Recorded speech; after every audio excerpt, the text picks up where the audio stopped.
우리가 지난주에 이어서 계속 우상에 대한 말씀을 좀 이어나가도록 하겠습니다.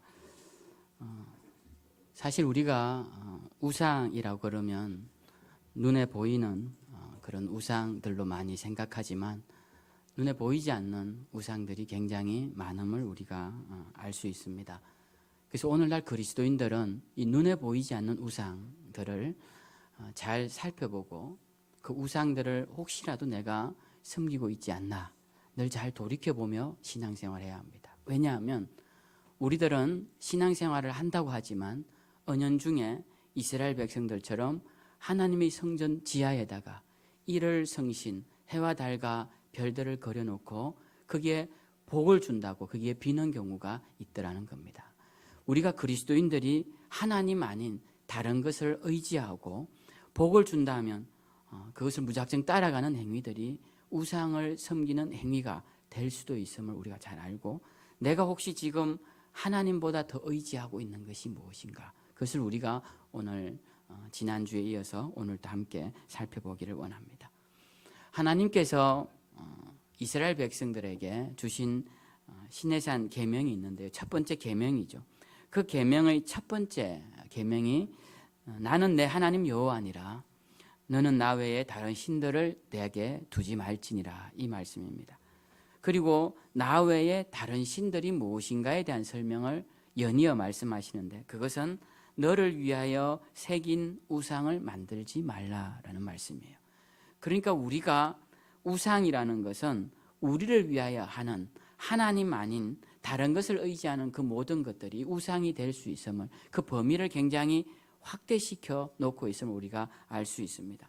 그래서 우리는 단순히 어떤 보이는 형태 이런 것들만이 아니라 보이지 않는 것까지도 하나님 외에 더 의지하는 것이 있다면 우상이 될 수 있음을 우리는 알아야 하는 것이죠. 특별히 오늘날 많은 그리스도인들은 보이는 우상은 거의 섬기지 않습니다. 교회를 다니는 사람들이 보이는 우상을 섬기지는 않죠. 그런데 우리 가운데 엄밀하게 들어온 보이지 않는 우상을 섬기는 경우는 종종 보게 됩니다. 우리는 그것들이 우상인지 모르고 섬길 때가 많이 있어요. 그래서 오늘 그리고 지난주에 이어서 우리가 우상인 줄 몰랐는데 그것이 우상이 될 수도 있겠구나라는 관점으로 말씀을 함께 나누어 보고자 합니다. 가장 대표적인 것은 우리가 갈망하고 소원하고 열망하는 것이 우리에게 우상이 되기 쉽다라는 것입니다. 지난주에 충분히 말씀을 드렸는데요, 지난주에 예로 들어드렸던 아브라함과 이삭이 그 예일 수 있습니다. 아브라함에게 이삭은 하나님께로부터 온 놀라운 선물이죠. 아브라함은 아이를 낳을 수 없는 상황에서 100세가 되어서 아이를 사라를 통해 낳았습니다. 그것은 하나님께로부터 온 선물이었습니다. 그런데 시간이 지나면서 선물을 주신 하나님보다 그 선물을 더 사랑하는 상황이 생겨나게 됩니다. 하나님은 아브라함에게서 회복시키고 싶은 것이 있으셨는데 그것은 하나님을 향한 사랑, 하나님을 향한 경외, 하나님을 향한 순종이 이삭을 받기 전만큼 그렇게 하나님을 의지하기를 바라셨던 그 마음이 하나님에게 있으셨던 거예요. 하나님은 아브라함이 하나님을 그토록 신뢰하고 의지하고 따라오는 것이 너무 기쁘고 너무 좋아서 그의 소원하는 바 그에게 아들을 주셨습니다. 근데 아브라함은 그 선물을 받고부터 그 아들이 가장 소중한 것이 되어버리기 시작합니다. 그리고 이삭을 바라보면서 하나님에 대한 생각보다 이삭에 대한 생각이 점점 더 커지기 시작했겠죠. 우리는 아브라함이 이삭을 얼마나 사랑했을지 충분히 짐작하고도 남습니다. 그런데 아브라함이 하나님을 사랑한 그 사랑이 점점 이삭에게로 향하여 지기 시작할 때, 그때쯤에 하나님께서 아브라함에게 큰 결단을 요구하십니다.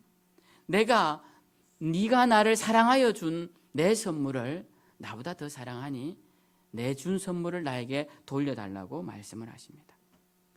어떻게 생각하면 아브라함에게는 합당하지 않은 하나님의 요구 같지만 아브라함은 이 하나님의 테스트에 순종함으로 통과하게 됩니다. 자, 아브라함이 어떻게 순종하는가를 한번 보세요.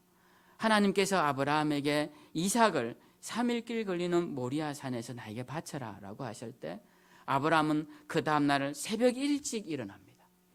온 가족들보다 더 일찍 일어났을 것이고 특별히 이삭의 어머니 사라보다 더 일찍 일어났을 것입니다. 왜? 사라 모르게 가야 하니까. 그래서 일찍 일어나서 이삭을 깨웠을 것이고 종 둘을 깨웠을 것이고 그리고 나귀에다가 태울 나무를 실었을 것입니다. 그리고는 그 새벽 일찍 순종해 가는 것입니다. 그리고 3일 길을 걸어갑니다. 이 하루를 걸어가고 이틀을 걸어가고 3일 길을 걸어서 모리아산 산 아래 도착했을 때 그 아이만 데리고 산 위를 올라가죠. 올라가기 전에 아브라함이 사환에게 말합니다. 우리가 돌아올 것이다. 우리가 산에 올라가지만 돌아올 것이다 라는 믿음 섞인 고백을 하고 올라갑니다. 아브라함은 여기까지 오는 과정에서 그의 마음을 다시 한번 돌아보았을 것입니다. 나에게 이삭은 어떤 존재인가? 내가 과연 이삭을 하나님께 드리고 난 살 수 있을까? 하나님은 왜 주신 이삭을 다시 돌려달라고 하실까? 하나님이 과연 이삭을 데리고 가실까? 아브라함의 3일 길에서는 무수한 생각들을 했을 것입니다. 그러나 그 과정에서 분명한 것은 아브라함이 그동안 식어졌던 하나님에 대한 사랑을 회복해 나가고 있음은 사실일 것입니다. 이것은 우상을 처분하는, 우상을 내려놓고 우상을 부수는 과정이다라고 할 수 있습니다. 어느새 아브라함의 마음 중심에 앉아버린 이삭, 그 이삭을 살포시 내려놓고 이제 그 자리에 내가 하나님을 올려놓아야 하는구나. 그것을 다짐하는 시간이 이 아브라함이 모리아산으로 가는 길이었을 것이고 모리아산 아래서 결혼이 결단하고 아들 이삭만 데리고 불을 들고 산으로 올라갈 때는 정말 그 마음에 있던 우상을 깨어 부수고 하나님을 그 자리에 올려드린 그 과정이라고 할 수 있습니다. 하나님은 결국 아브라함의 그 헌신을 받으시고 이삭을 살려주시고 아브라함은 그 고백대로 이삭과 함께 다시 모리아산 아래로 내려가게 되는 것이죠. 우리는 이 아브라함의 사건을 통하여서 하나님이 우리에게 뭘 원하시는지를 명확히 알 수 있습니다. 하나님은 우리에게 우리의 중심 자리에 하나님 아닌 그 어떤 것도 거기에 올려놓지 않기를 원하시고 하나님 아닌 그 어떤 것이 그 자리에 올라가는 순간 그 어떤 것도 모두가 다 우상이 될 수 있음을 우리에게 가르쳐 주신다는 겁니다. 그래서 우리는 우리 마음에 있는 강한 갈망이 내 마음 중심에 있다면 그 갈망은 나에게 우상이 되는 것입니다. 그래서 그 우상을 내려놓아야 돼요. 내가 이 갈망보다 하나님을 더 중하게 여기지 않으리라. 저도 그런 마음이 요즘 많이 저 스스로에게 되뇌입니다. 하다가 안 되면 어떡하지? 그때 드는 생각이 이겁니다. 안 되면 안 하는 거야. 안 되면 안 하는 거야. 내가 이 일을 억지로 할 필요가 없어. 억지로 해서 이것이 누구를 위한 일일까? 그런 생각을 하게 돼요. 안 되면 하나님이 막으시는가 보다. 못하면 하나님이 능력 안 주시는가 보다. 그렇게 생각하고 그 마음의 강한 갈망을 내려놓자라는 거예요. 그게 제가 요즘 드는 생각입니다. 여러분들은 어떻습니까? 태초부터 마귀가 우리에게 계속적으로 하는 유혹이 뭐냐 하면 우리 중심에 우리를 올려놓기를 계속 원하고 있습니다. 하나님이 아담과 하와를 만드시고 가장 좋은 곳에 동산을 만드시고 거기에 온갖 좋은 것을 다 주십니다. 그러면서 너희가 내 말만 순종하면 이 모든 것을 마음껏 누릴 것이다 라고 할 때 뱀이 찾아오죠. 뱀의 형상을 한 악한 사탄이 찾아옵니다. 그리고는 사람들을 유혹합니다. 그 자리에 하나님이 있어야 할 자리에 사람을 올려놓기 시작합니다. 너희도 이 선악과를 먹으면 하나님과 같이 될 것이야. 너희 중심에 하나님이 아닌 너희를 놓을 수 있을 것이야 라고 유혹한 것입니다. 그 유혹에 아담과 하와가 넘어갔습니다. 그리고 그 이후에 가인도 넘어가서 동생을 죽입니다. 노아 시대 수많은 사람들도 그 유혹에 넘어가서 죄를 짓습니다. 그리고 아브라함에게도 이삭을 통하여서 우상을 만들기를 원했던 것입니다. 그런데 아브라함은 이겨내는 것이죠. 그런데 오늘 이 야곱에게도 이 악한 마귀는 찾아와서 우상을 만들기 시작합니다. 이 마귀가 찾아온, 이 야곱에게 찾아온 마귀는 욥에게도 찾아가고 그리고 오늘날 우리에게도 찾아옵니다. 여러분들 어제 혹시 마귀의 속삭임을 듣지 못했습니까? 여러분, 늘 우리는 마귀의 유혹 가운데 노출되어 있습니다. 마귀가 우리에게 무언가를 던질 때 나는 이건 내 거야 라고 말하는 것, 이것만은 나는 포기 못해 라고 하는 것, 이것만은 내가 꼭 이루어야 해 라고 하는 것들이 모두가 다 우리에게는 우상이 될 수 있음을 잊지 말아야 합니다. 오늘 야곱에게도 우리가 읽은 야곱의 이야기가 세기를 넘어서는 아름다운 로맨스처럼 보이지만 사실 이 이야기를 우리가 자세히 읽어보면, 그 이후에도 읽어보면 야곱에게 찾아온 우상을 우리는 발견할 수 있습니다. 야곱에게 찾아온 우상은 바로 라헬이라는 여인이었습니다. 야곱은 형 에서가 받아야 할 축복을 속임수로 받고는 그때부터 형에게 쫓기기 시작합니다. 그래서 그는 어려운 길을 걸어서, 먼 길을 걸어서 그의 외갓집이 있는 하란으로 도망을 하죠. 라반이라는 삼촌이 있는 하란이라는 곳으로 도망을 합니다. 먼 길을 걸어서 드디어 도착해 보니 거기에 자기를 처음 반겨주는 사람이 있어요. 그 사람이 누구냐 봤더니 라헬이었습니다. 라헬이 아버지의 양떼를 이끌고 물을 먹이러 오는데 마침 야곱이 먼 길을 걷고 피곤한 차 우물 곁에 있는데 라헬을 만난 거예요. 내가 외삼촌의 집을 찾아가노라고 이름을 물어보니 이 여인이 바로 외삼촌 집의 딸인 것이에요. 사촌 동생인 겁니다.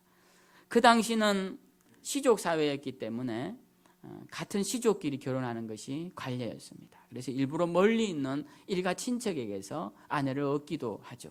그래서 이삭도 그렇게 얻었습니다. 그리고 이 야곱도 라헬을 보는 순간 이 여인을 내가 아내로 맞이해야겠구나. 이 라헬을 보니까 자기 마음에 너무 쏙 드는 겁니다. 너무 아름답고 너무 매력적인 여성이었던 것이죠. 그래서 그녀에게 마음을 온통 다 빼앗겨 버립니다. 그때부터 야곱은 라헬 생각만 하는 것이죠. 그래서 외삼촌을 만난 후부터 그에게 이런 부탁을 합니다. 삼촌, 저에게 라헬을 주시면 제가 7년 동안 무료로 봉사하겠습니다 라고 이제 제의를 합니다. 그 당시 이 신부를 얻어오려면 신랑들이 지참금을 신부 집에 줘야 하는데요. 그때 당시에 신부의 지참금이 보통 하루 일하는 것에 3년치 분량이 지참금 정도가 된대요. 3년에서 많아야 4년. 근데 오늘 이 야곱은 7년치를 이 라헬을 위해서 다 주겠다라는 겁니다. 그러니까 이 야곱이 라헬을 얼마나 사랑했는지 알 수 있겠죠. 그러니까 우리가 이런 걸 보면 정말 사랑이 불같이 뜨거웠겠구나 이런 생각을 하지만, 사실이기도 하지만 야곱은 어쨌든 라헬을 위해서 7년치의 임금을 약속합니다. 그리고는 7년 동안 라헬 하나만 바라보고 일을 해요. 그런데 오늘 읽은 본문 마지막 절에 보면 그가 라헬을 사랑하는 까닭에 7년을 며칠같이 여겼더라. 7년을 며칠만 지나가는 것처럼 그렇게 속히 지나가더라는 거예요. 라헬을 아내로 맞이할 생각에. 그렇게 7년을 일을 합니다. 그리고는 이제 7년이 지났습니다. 그리고 드디어 잔치가 벌어집니다. 드디어 꿈에도 그리던 이 여인을 아내로 맞이하는 거예요. 이 보통 잔치가 7일 정도 가는데요. 신방이 7일 정도 차려지는데 이 잔치가 무르익고 이제 첫째 날 드디어 꿈에 그리던 라헬과 신방에 들어갑니다. 라헬이 있는 신방에 야곱이 들어간 거죠. 야곱이 잔치에 술을 먹고 기쁨을 누리고 신방에 들어가서 드디어 꿈에도 그리던 라헬과 하루를 자고 아침에 해가 떠서 눈을 떠보니 그의 언니 레아가 누워있는 겁니다. 깜짝 놀라서 장인을 찾아갑니다. 아니, 저에게 왜 라헬을 주시지 않고 언니 레아를 제 아내로 주십니까? 라고 막 항의를 합니다. 그러자 삼촌이 말하죠. 큰 딸이 있는데 어떻게 작은 딸을 먼저 시집가게 하겠느냐. 네가 앞으로 7년을 더 일을 해주면 내가 미리 라헬을 너에게 아내로 주겠다. 그러니까 이 잔치 7일이 끝나고 그 다음에 내가 바로 아내로 줄 테니까 7년 동안 네가 무보수로 네 라헬을 위해서 일을 해주라. 이렇게 부탁을 합니다. 야곱은 이제 라헬을 아내로 얻어야 할 생각에 이 조건을 거절할 수가 없습니다. 라헬을 위해 7년을 일을 했는데 여기서 거절을 하고 레아로 그냥 아내로 삼고 살아갈 수는 없어요. 오늘 성경에 보면 레아는 시력이 약하고 라헬은 곱고 아리따웠다라고 되어 있습니다. 시력이 약해서 레아가 앞이 잘 안 보였다라는 의미라기보다 여기 보면 라헬이 곱고 아리따웠다라고 되어 있는 것을 봐서 레아는 시력에 어떤 장애가 있으므로 얼굴에 약간의 장애 정세가 있어서 외모가 좀 일반적이지 않았다라고 그렇게 이해를 하는 것이 맞을 것 같습니다. 그러니까 레아를 전혀 마음에 두고 있지 않던 야곱 입장에서는 레아를 아내로 삼으라니 이것은 있을 수 없는 일입니다. 자기의 목표는 오직 라헬을 얻는 것이었습니다. 그래서 다시 7년을 더 일을 하죠. 우리는 흔히 7년을 더 일하고 라헬을 얻은 것 같지만 그렇지 않고요. 라헬을 얻고 다시 7년을 일을 합니다. 그런데 성경을 자세히 보면 라헬을 얻기 전 7년은 며칠같이 지나갔는데 라헬을 얻은 후 7년에 대해서는 아무 언급이 없습니다. 제가 생각하건대 그 7년은 정말 7년같이 지나갔을 거란 생각을 해요. 성경은 그것을 분명히 밝히고 있죠. 며칠 만에 지나갔다. 그 라헬을 얻기 전에는. 근데 야곱은 그 7년을 지나면서 이런 생각을 했을 것입니다. 전반기 7년 동안 내가 라헬을 얻으면 얼마나 행복할까? 내 인생은 얼마나 행복할까? 내 인생은 얼마나 완벽해질까? 얼마나 기쁠까? 나에게 얼마나 큰 기쁨이 넘쳐날까라고 생각했을 것입니다. 그런데 그가 그토록 얻기 원했던 라헬을 얻은 뒤에 과연 그에게 그 기쁨이 찾아왔을까요? 성경은 그 뒤로 비극적인 이야기들이 계속 언급되고 있습니다. 야곱은 아내 라헬을 얻으면 그의 생애에 만족이 찾아올 것이라 생각했지만 그래서 오직 그의 삶의 목표를 라헬에 두고 살았지만 그가 그토록 원하던 라헬은 그의 인생에서 도리어 아픔과 괴로움을 더 많이 주게 되는 것을 보게 됩니다. 단적인 한 예로 야곱이 외삼촌의 집을 떠나 고향으로 돌아올 때 라헬은 그의 아버지 드라빔을 몰래 훔칩니다. 이 드라빔은 그 집안의 장자들이 물려받는 것이고 그 집안의 가정신이라고 할 수 있는 라반의 우상이었던 것이죠. 그 라반의 우상, 그것을 이 라헬이 훔쳐옵니다. 왜 훔쳐오느냐? 우리에게도 상속권이 있다라는 것. 우리도 상속을 받을 것이라는 그 재산에 대한 권리를 주장하기 위해 드라빔을 훔쳐옵니다. 라반은 이 사실을 알고 야곱을 죽이려고 쫓아옵니다. 어떻게 나에게 이런 일을 할 수 있느냐? 그래서 쫓아가서 내 드라빔을 내어놓으라고 합니다. 그래서 야곱은 모르는 일이니 다 찾아보라고 합니다. 그때 라헬이 엉덩이 밑에 숨겨놓고 다행히 위기를 모면하죠. 만약 라헬이 이것을 발각되었다면 야곱은 전 재산을 몰수당하고 큰 위기를 당했을 것입니다. 이렇게 라헬은 큰 위기를 초래하게 돼요. 라헬은 이 일뿐만 아닙니다. 라헬은 불행하게도 그의 언니 레아는 남편의 사랑을 받지 못하는데 남편의 아들을 계속 낳습니다. 근데 라헬은 아이를 낳지 못해요. 레아가 첫째 아들, 둘째 아들, 셋째 아들, 넷째 아들까지 낳자 이 라헬은 시기심에 질투심에 견디지를 못합니다. 그래서 그에게 있던 몸종을 남편의 아내로 넣어줍니다. 그리고는 그 몸종을 통해 아들 둘을 얻습니다. 나도 아들이 생겼다 이렇게 고백을 해요. 근데 자기의 아들이 아니죠. 그러자 레아도 이것을 질투해서 그에겐 아들이 넷이나 있음에도 불구하고 또 그의 몸종을 남편에게 아내로 맞이하게 해줍니다. 그래서 또 그에게 2명의 아들이 나와요. 그래서 야곱은 몸종에게서 난 아들이 4명이 있습니다. 그 12명 아들 중에. 여러분, 이것은 얼마나 비극적인 일인지 모릅니다. 왜냐하면 똑같은 아들들이 있는데 이쪽 아들들은 부인들에게서 난 아들들이고 이쪽 아들 4명은 종에게서 난 아들들이에요. 날 때부터 이 아들들은 종의 아들들이 되어서 말할 수 없는 보이지 않는 신분의 차이를 느끼고 살아갔을 것입니다. 야곱이 이들에게 사랑을 베풀었을까요? 부인들의 아내도 있는 아들들도 있는데 종의 아들들을 사랑하지 않았을 것입니다. 이 아들들은 날 때부터 부모의 사랑을 제대로 받지 못한 아들들이 되고 만 것이에요. 여러분, 이 가정 안에서 편애라는 것이 얼마나 무서운 것인지 알죠? 요즘은 자녀가 한 명이고 둘이니까 첫째는 첫째라 사랑하고 둘째는 막내라 사랑하고 이렇게 하면 다 해결이 됩니다. 또 남매면 남자애라 사랑하고 이건 딸이라 사랑하고 이렇게 하면 다 해결이 돼요. 그런데 예전에 자녀를 많이 낳을 때는 이 편애하는 자녀들이 생깁니다.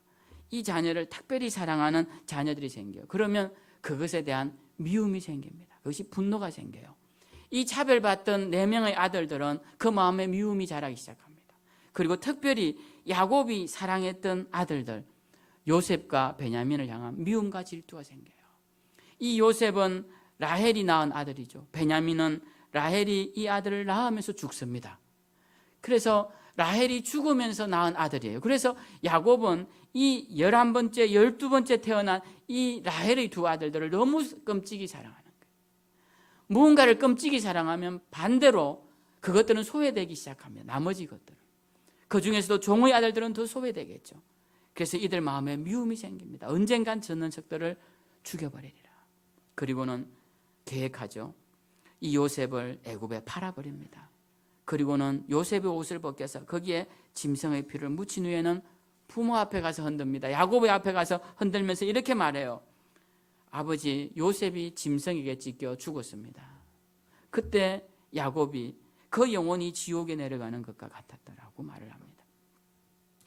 여러분, 이 라헬로부터 시작된 슬픈 비극은 야곱에게 말할 수 없는 고통을 던져주게 돼요.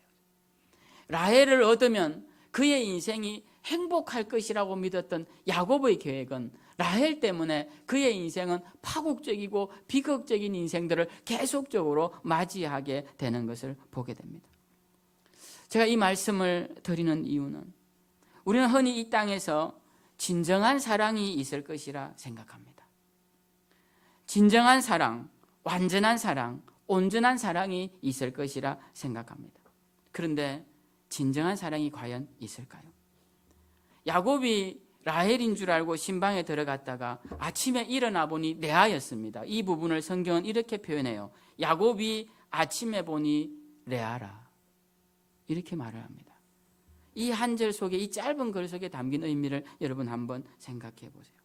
많은 사람들이 사랑을 하면서 이 여인이 라헬일 것이라 생각합니다. 많은 여인들이 사랑을 하면서 이 남자가 라헬일 것이라고 생각을 합니다. 그런데 아침에 일어나 보니 자기가 생각하지 않던 레아가 누워있는 겁니다. 아침에 일어나 보니 자신이 꿈꾸던 사람이 아닌 것입니다. 그렇게 사랑을 나누고 결혼해 보니 이 사람은 내가 꿈꾸던 사람이 아니더라는 거예요. 사람들은 자신들이 꿈꾸던 사람들과 사랑이라는 이름으로 애정을 나눕니다.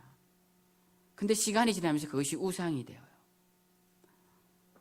그것이 거짓된 것이고 불완전한 것이고 그것이 완전치 못한 것임을 알매도 불구하고 우리는 그렇게 나중에는 스스로를 세뇌합니다. 내가 한 사랑은 완전한 사랑이야. 내가 선택한 사람은 완전한 사람이야. 그렇게 자신을 속이기까지 하죠. 사람들은 완전한 사랑을 꿈꿉니다. 어떤 여인들은 동화에 나오는 백마탄 남자를 지금도 우연히 길에서 만날 수 있을 것이라. 또 신데렐라의 유리구두를 들고 찾아온 왕자가 나에게도 어느 순간 멋진 이벤트에서 프로포즈를 할 것이다. 이렇게 기다리기도 합니다. 남자들은 나는 착하고 지혜롭고 예쁘고 거기에 능력까지 있는 원더우먼 같은 여인을 나는 만날 수 있을 것이야. 나는 그런 사람을 만날 만해 라고 생각하며 기다리고 있는 사람도 있을지 모릅니다. 그러나 제가 단언코 말씀드릴 때 그런 사람은 없습니다. 그런 사랑은 우리에게 없습니다. 설령 백마탄 왕자를 만났다 할지라도, 설령 원더우먼을 만났다 할지라도 그 이후의 결혼 생활이 결코 행복하지 않다는 것입니다. 사랑과 진정한 사랑과 행복은 그렇게 찾아오지 않는 것이죠.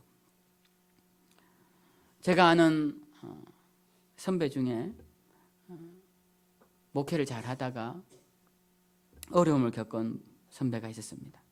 그분 학교 다닐 때 자유주의 신학에 심취되어서 저에게 그것을 열심히 가르쳐주고 제 신앙을 비난하던 그런 선배입니다. 그리고 또 가르쳐주기도 했고, 근데 그 선배가 제가 이렇게 봤을 때는 그 선배의 논리가 부족하고 뭔가 미흡한데 계속 주장을 했던 기억이 납니다. 근데 어느 날 그 선배가 죽었다는 이야기를 들었어요. 왜 죽었습니까? 했더니 자세한 내용은 모르지만 목회를 하면서 되게 힘들었다고, 특별히 아내 되는 분을 통해서 많이 힘들었던 것으로 안다고. 그 아내분은 어떤 분이었습니까? 그 아내분은 우리나라 최고의 명문대를 나온 분이었다. 그래서 제가 그래, 그분 때문에 힘들었을 수도 있겠구나, 이런 생각을 합니다. 여러분, 우리는 남자들이 원도움을 만나면 행복할 것이다, 그렇지 않습니다. 여러분, 저도 만약에 저보다 뛰어난 사람을 만나서 신학 교수 같은 분들이 다 여기 앉아 계신다고 생각을 해보십시오. 제가 설교할 때 어떻게 했습니까? 매주 설교가 고통스러운 거예요. 설교를 하고 집에 들어가면 누군가 또 평가를 해주고, 그리고 제 복습과 예습을 다 일일이 체크해주고 부족한 부분을 점검해줄 때 거기서 받는 스트레스가 얼마나 클까요? 여러분도 백마탄 왕자를 만나면 여러분 행복하실까요? 여러분은 백마탄 왕자를 만나도 우리의 삶에서는 행복하지 않습니다. 우리는 우리가 꿈꾸는 사랑이라는 게 있는데요, 그것이 대부분 세상이 덧칠해 놓은 그런 채색된 사랑에 많이 빠져 있습니다. 그러한 사랑은 결코 온전한 사랑이 될 수가 없습니다. 오늘 이 라헬을 보십시오. 야곱은 라헬 하나만 얻으면 그의 모든 생애가 만족할 것이다 라고 생각했지만 그렇지 않았다는 겁니다. 라헬은 오늘 성경에서도 인정하는 곱고 아리따운 여인이었습니다. 많은 남자들이 좋아할 만한 그런 아름다운 여인이었어요. 그런데 그 여인과 결혼한 아브라함이 일생의 마지막에 하는 고백이 뭡니까? 저는 조상의 연수에 비하면 별로 길게 살지는 못했는데 그래도 험악한 세월을 살았습니다 라고 고백합니다. 모두가 다 라헬 때문은 아니겠지만 라헬과 결혼하여 행복한 인생이 될 것이라는 이 야곱의 꿈은 분명히 깨어진 것은 분명합니다. 오늘날 많은 사람들은 헛된 사랑을 우상으로 만들어 살아갑니다. 이 허탄한 사랑을 최고의 이상으로 꿈꾸며 살아갑니다. 젊은 아이들만 그렇다고요? 그렇지 않습니다. 저는 교회 안에서만 있고 성도님들만 교제를 주로 하다 보니까 세상이 그렇게까지 타락한 줄 몰랐는데, 가끔씩 들려지는 소식에 보면 우리 사회가 이렇게 타락해 있구나, 우리 가정들이 이렇게 타락해 있구나 라는 것을 느낄 때가 있습니다. 이 세상이 모두가 다 불완전한 사랑을 향해 나아갑니다. 그 사랑의 끝에는 파멸이 기다리고 있다는 것을 알면서도 그들은 그것에 채색된 사랑만 보면서 앞으로 향해 나아가고 있더라는 것입니다. 성경은 우리에게 그러한 쾌락은 헛된 것이다라고 말합니다. 성경은 우리에게 그러한 쾌락은 이루어질 수 없는 꿈의 향연이다라고 우리에게 가르쳐 줍니다. 여러분, 우리는 오늘 이 말씀을 통해 우리 속에 있는 또 하나의 우상을 제거해야 합니다. 젊은이들은 말할 것도 없지만 우리도 우리 속에 세상에 헛된 사랑을 꿈꾸며 살아가는 것, 그 사랑이 나에게 만족과 기쁨과 최고의 절정을 안겨줄 것이라는 그런 헛된 욕망, 그 헛된 우상에서 우리는 빨리 깨어나고 그 우상을 내어버려야 한다라는 것입니다. 성경은 우리에게 끝없이 무언가를 주는 것으로 기록된 책입니다. 성경은 우리에게, 하나님은 우리에게 끝없이 주시는 분이다라고 말씀해요. 그러면서 성경은 우리에게 완전한 사랑을 가르쳐 줍니다. 저는 성경 공부를 12강에서 10강으로 바꾸면서 성경에 대해 가르쳐 주려고 하는 그 주제의 방향을 바꾸었습니다. 그 10가지는 하나님이 우리에게 주신 것들이라는 측면에서 성경 전체를 바라보는 겁니다. 창세기는 무엇이냐? 하나님이 우리에게 주신 첫 번째 것, 그것이 바로 천지 만물이다라는 겁니다. 하나님이 하늘과 땅을 만드시고 만물을 지으신 후에 거기에 사람을 두시고 에덴 동산을 만드셔서 울타리를 치주시며 그곳에서 아름다운 생활을 하도록 하나님이 주셨어요. 그 기록이 창세기의 기록입니다. 하나님은 우리에게 천지 만물을 주셨건만 하나님의 사랑을 버리고 우리는 세상으로 나가죠. 그래서 하나님이 다시 돌아올 길을 주십니다. 그게 뭐냐? 계명인 것입니다. 너희가 이 계명을 지키면 너희가 다시 나에게로 돌아올 것이다. 그 계명의 내용이 출애굽기와 레위기와 민수기와 신명기에 나오는 거예요.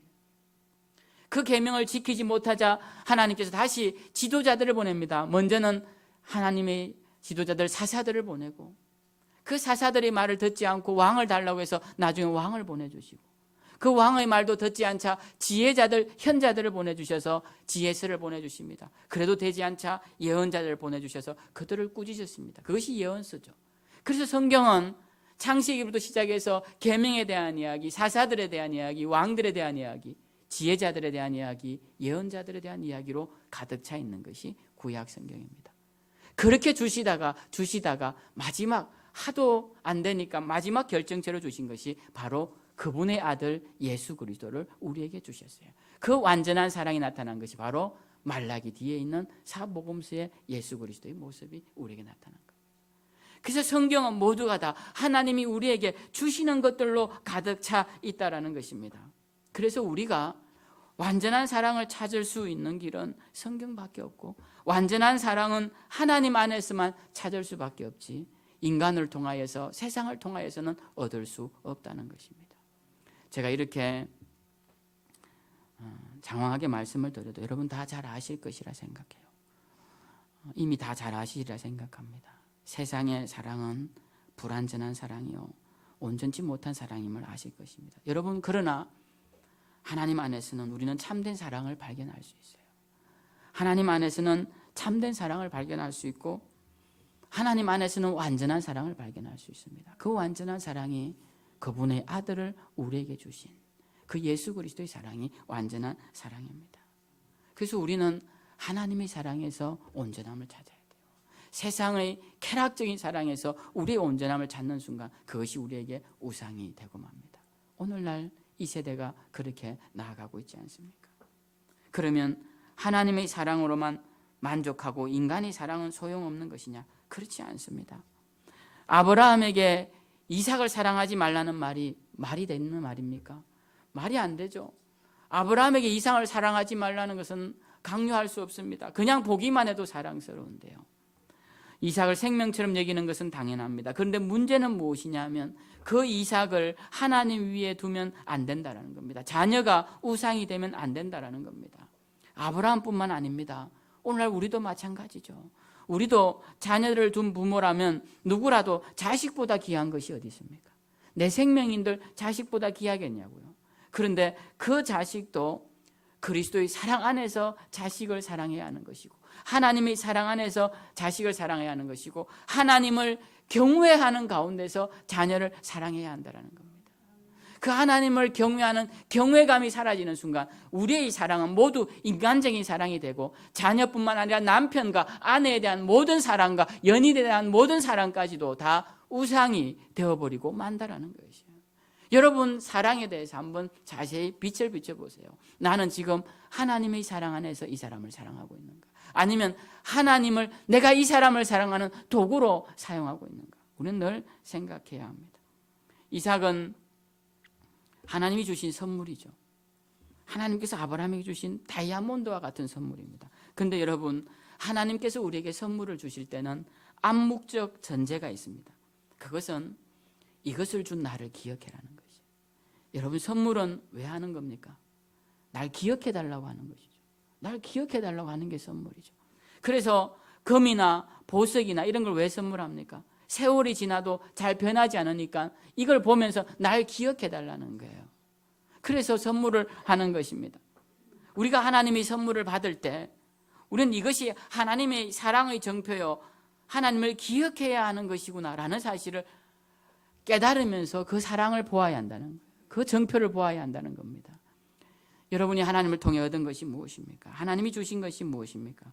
여러분에게 주신 가장 귀한 선물이 혹시 남편이라면, 혹시 아내라면, 또 혹시 자녀라면, 또 혹시 연인이라면, 아니면 내가 더 소중히 여기는 것이라면, 그것이 하나님께로 온 것이라면, 여러분 그것을 볼 때마다 하나님을 기억하고 하나님의 은혜를 기억하고 하나님을 경외함으로 그것을 대해야 할 것입니다.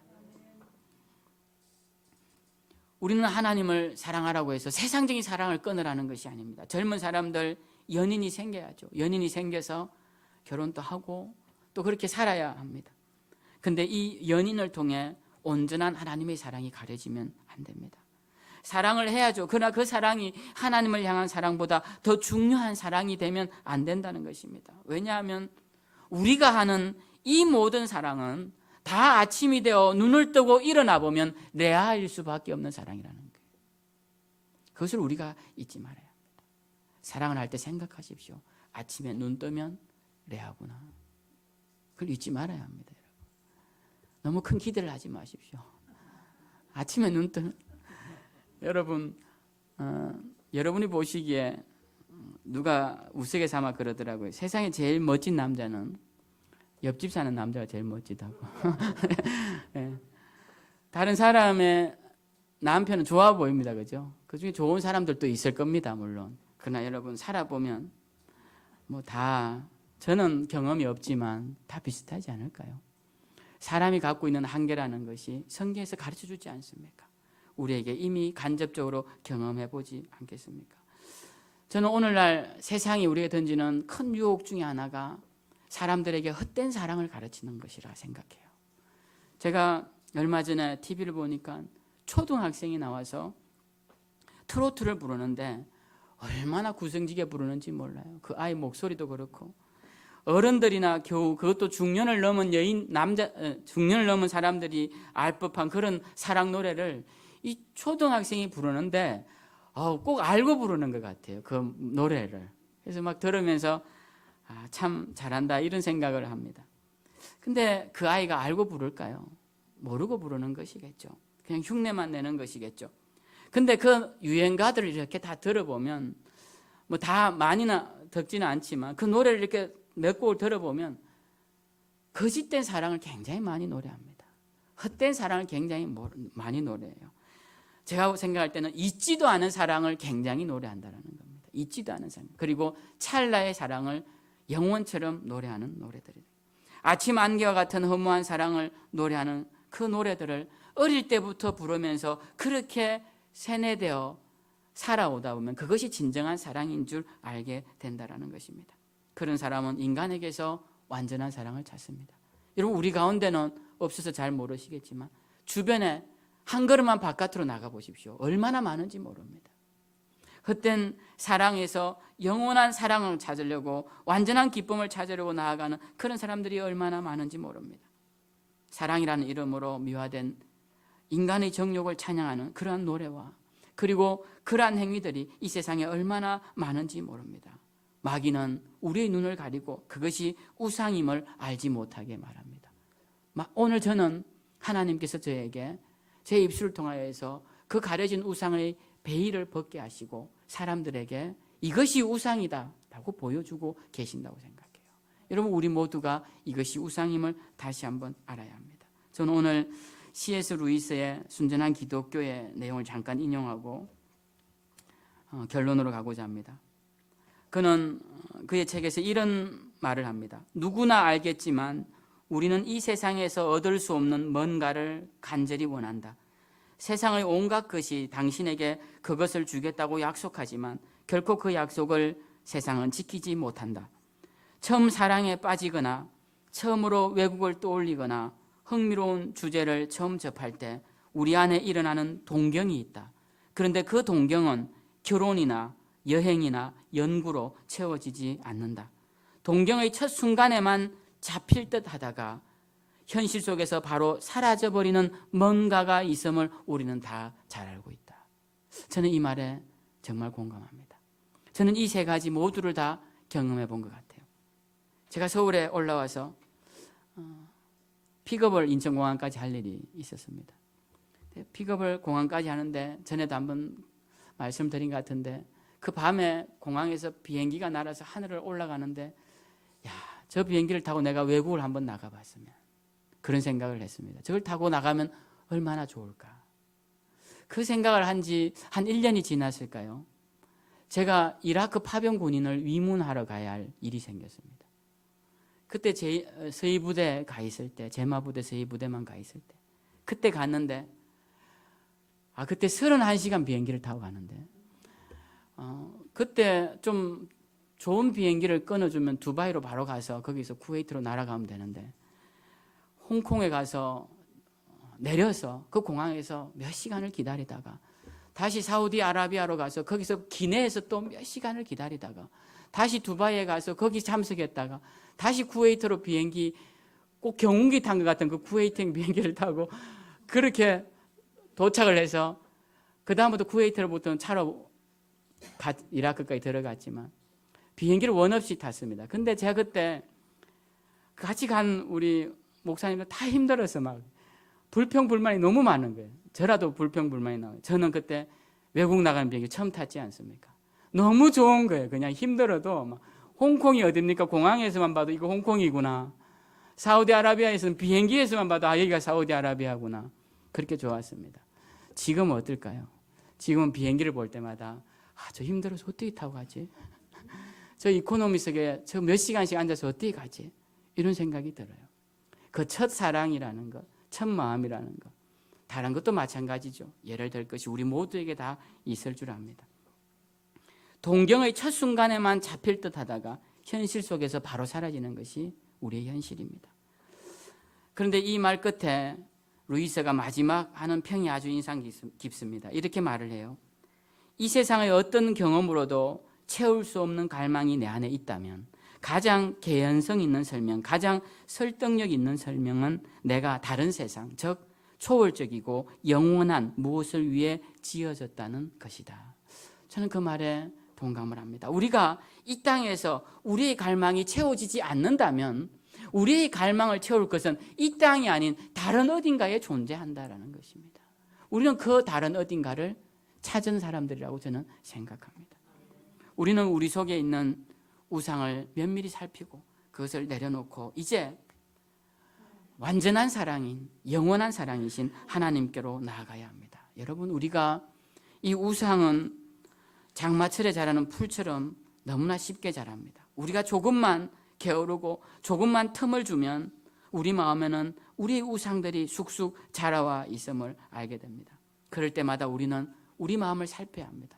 내 중심에 지금 누가 앉아있나? 내 중심에 혹시 내 남편이 앉아있나? 아니면 그 중심에 내가 앉아있나? 아니면 그 중심에 나의 명성과 자랑과 돈과 내 자녀가 앉아있나? 우리가 지금 계속 살펴야 한다는 겁니다. 그것이 앉을 때마다 내려놓고 주님을 앉히고 그것이 앉을 때마다 내려놓고 우리 하나님을 높이는 자들이 되어야 합니다. 설교를 준비하다가 피곤해서 누웠는데 한쪽에 치워둔 달력 그림이 눈에 들어왔습니다. 조그만 달력인데요. 잘 보이시지도 않을 겁니다. 정지연 작가라는 분이 십자가 조각을 만들어서 매달 이렇게 사진을 올려놓은 그림입니다. 그래서 제가 이 사진을 한번 똑같은 사진이에요. 제가 찍어서 올렸습니다. 십자가가 두 개가 있습니다. 제목이 하나님과 아들인데요. 하나님이 누구고 아들이 누군지 알 것 같습니다. 그죠?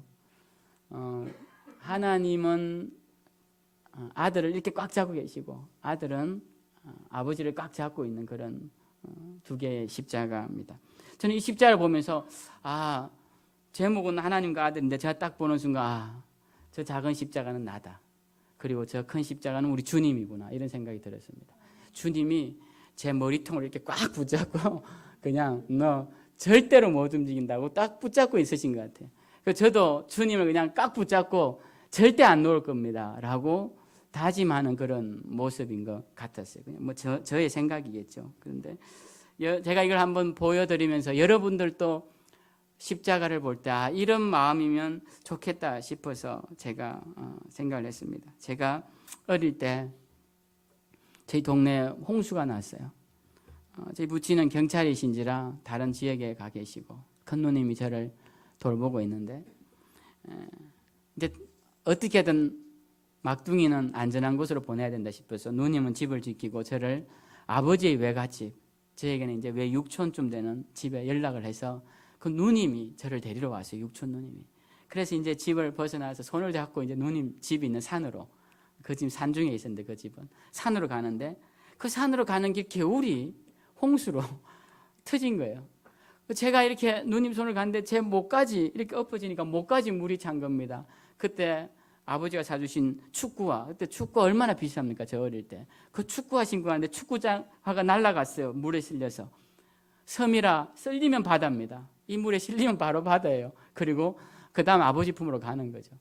바다는 저 앞에서 넘실거리고 물은 산에서 내려오고 저는 목까지 차는 거, 누나 손은 붙잡고 막 이 손이 뭐 꽉 붙잡았겠죠. 꽉 붙잡아서 마침 살았습니다. 그래서 이제 풀을 잡고 살았어요. 그 누님이 지금도 이제 제 큰 누님이랑 친구인데, 육촌 누님이 그 이야기를 할 때마다 우신대요. 그때 내가 이 동생 죽였으면 어떻게 됐냐고. 그때 잡은 손을 이 생각이 나더라고요. 제가 이렇게 이 십자가를 볼 때. 여러분들 어떻습니까? 우리가 주님을 잡은 손, 그 손도 손이지만 우리 주님이 우리 머리통을 이렇게 꽉 붙잡고 절대 너 괜찮아, 내가 붙잡고 있을게, 힘들어도 괜찮아, 이렇게 말씀하시는 것 같아서 위로가 되기도 합니다.